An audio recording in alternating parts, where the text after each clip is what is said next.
I ask of every citizen and every leader to respect our police and to support our police to make sure that they secure our country. We have sufficient infrastructure to make sure that this happens within the law. I am very proud of what our policemen and women have done in Haiti, for example. Kenya was chosen amongst many nations because we have a professional police service that works within the law, that operates within the parameters of the requirement of human rights, and to make sure that our nation is managed in a manner that respects the law, but makes sure that we are a stable, progressive, and democratic nation.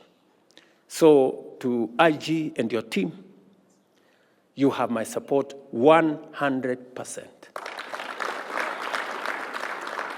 to secure this nation and to operate for all of us, every citizen.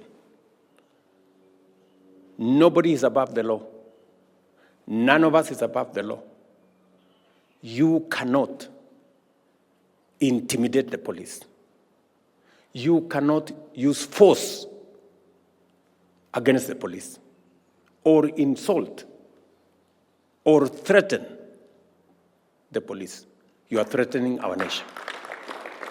Because these are our frontline defenders of our rights as Kenyans and of the right of this nation to be peaceful and to be secure.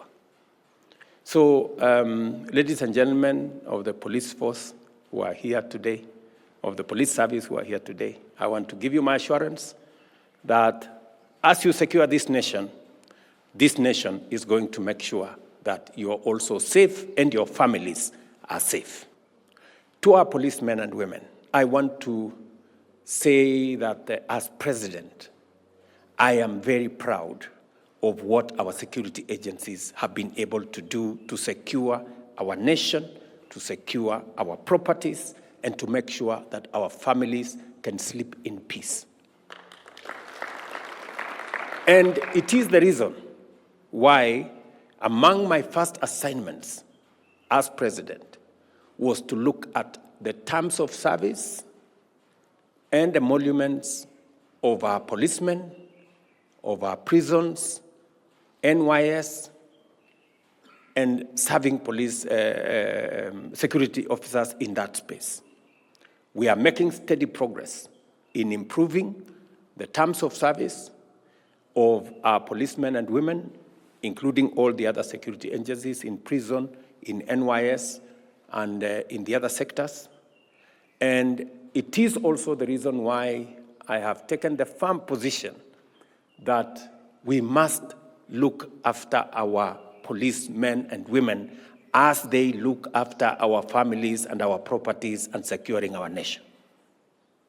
It is the reason why even our housing program, I announced the other day that we are going to dedicate at least 20% of those housing programs to our policemen and women and our security men, our security agencies. Why? Because for a very long time, our policemen and women served and lived in very deplorable and dehumanizing conditions. And that is why we are now building additional facilities, more houses for our policemen and women, and giving them an opportunity to own homes like all other citizens. I will continue to make sure that every security officer, every person who puts their lives on the line for our nation so that our families can be safe, so that our properties can be safe, and so that our nation can be safe, I will make sure that this nation stands by them and supports them. And I say this without fear of any contradiction, because without peace and security, Without stability, we don't have a nation. It is just as simple as that. And as Kenyans, we must be clear on how we go and where we go and how we get where we want to get. I must say this as president, that without peace, without security, without stability, we don't have a nation. The people who put their lives on the line to make sure that our families are safe, that our properties and nation is safe and stable, are our security agencies. As they put their lives on the line, we as a nation will support them.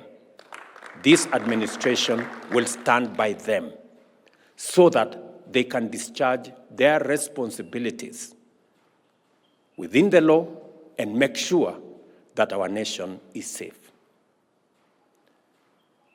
For the people who want to undermine, demean, try to intimidate our security agencies, I am telling them you're doing the wrong thing.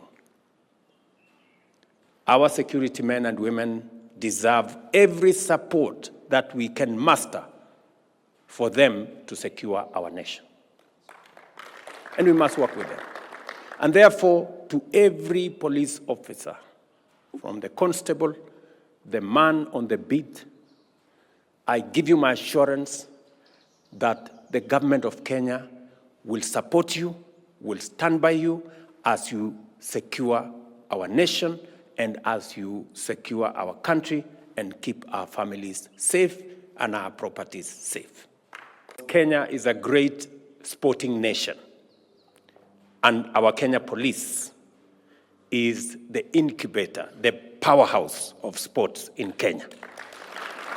So if you combine our nation as a great sporting nation globally, and the place where that great sporting talent is nurtured is our Kenya police, then this becomes a very significant morning that we are meeting here, not just as the Kenya police family and the huge contribution you are making to sports in Kenya, from athletics through ball games and everything in between, including tug of war, as the IG has said.